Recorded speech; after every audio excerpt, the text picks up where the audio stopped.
Hello everyone, in this video I want to show you how to safely repot your bonsai tree. I'm going to be doing a demonstration on this old boxwood that I need to repot. Now, the best time to repot for evergreens like this boxwood or any juniper, things that keep their foliage green, the best time is now, late winter. Best time to repot, just keep them safe from freezing. Now, for deciduous trees that drop their leaves completely, the best time to repot those is when the bud starts to swell. Once you start seeing the little buds starting to swell up, that means that it's time to repot a tree. So let me show you a process on how I get to repot a tree safely. So for this tree, it's in a large container right now, and I don't want to go too small because that means I would have to prune too much of the roots, meaning that I'm going to stress the tree a lot. So I'm going to go slightly smaller and eventually reduce the size of the pot every repot season that you do.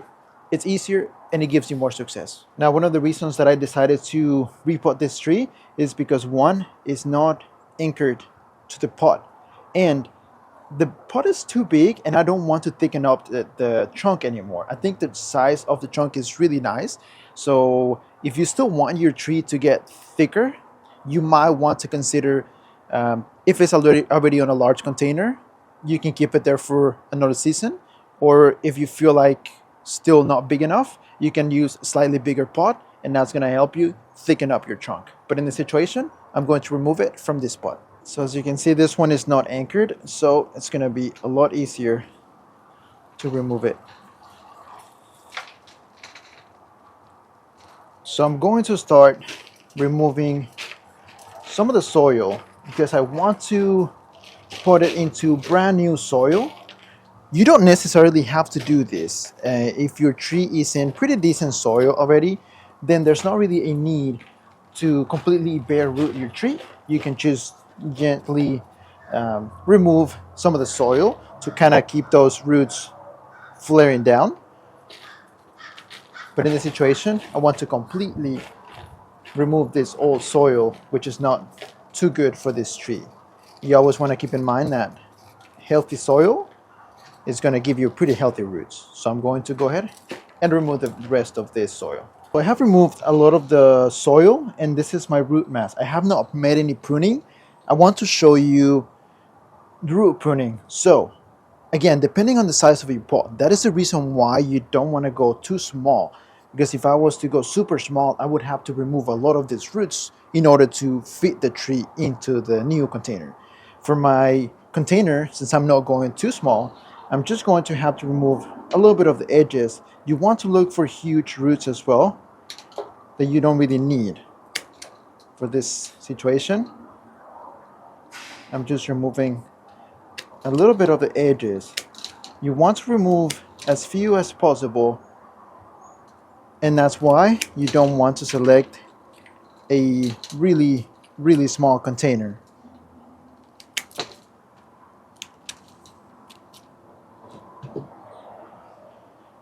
So I think that should be perfect for my tree. Not a lot of root pruning, a lot safer, more success, and every time you repot, you remove a little bit more to be able to fit into a smaller container. Once that's out of the way, I'm going to start applying some bonsai soil at the bottom of the pot. If your tree is not really ready for, to be a nice tree, if you still want it to get thicker and a bigger tree, you don't really have to use bonsai soil. You can use regular potting soil, just as long as it's got good aeration.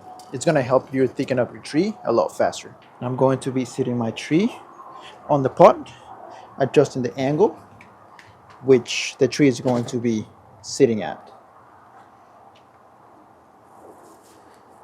Making sure before I tie that I have the right front,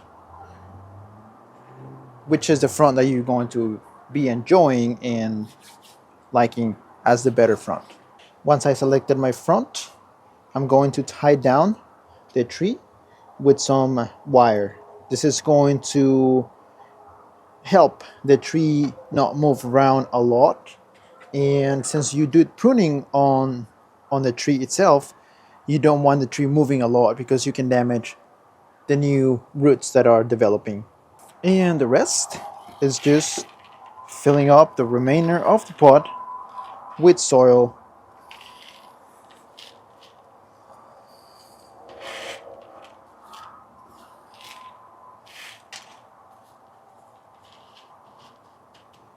So you want to use a chopstick or something similar and gently push down the soil into the roots. This is going to get rid of any air pockets, which too much aeration in the roots is not good for them. So you want to make sure that you take your time and push down as much as you can. Eventually your soil level is going to come down a little bit and you're going to have to add more on the top. But it's really good for the tree, and again, it's going to give you a lot more success on your repot. And the tree is fully repotted. Make sure you water it completely, let it rest, don't do anything else to it, and that should pretty much be it. If you happen to get any freezes or anything like that, make sure you protect the tree well in a garage without heating, or like in this situation, I keep my trees in this little greenhouse protected from the wind. That helps to not freeze those roots, especially after a repot. I'm going to slowly bring this tree down, but that is pretty much it. If you want to support the channel, you can find merch down below. And if you want to learn more about bonsai, click on the video on the description.